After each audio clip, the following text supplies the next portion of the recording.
யாருக்கென்று திறந்திருக்கும் தென் பழனியை கண்டு கொள்வோம். அங்கு பாலாபிஷேகமும் தேனாபிஷேகமும் செய்து பணிந்திடுவோம்.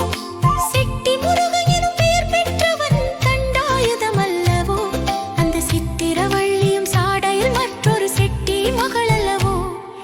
கொட்டி கொடுப்பவன் கோவிலை பார்த்திட கோஷமிட்டோடிடுவோம். முள்ளும் குத்தட்டுமே கல்லும் தட்டட்டுமே வலி கொஞ்சமும் கண்டு கொள்ளோம். ஆறும் அறுபதும் ஆனாடெருபதும் ஆடி நடந்து செல்வோம். சில ஆனந்த பாடல்கள் வேலனை பாடட்டும் அன்புடன் ஊர்ந்து செல்வோம். ஊறுகள் நேரட்டும் உமையவள்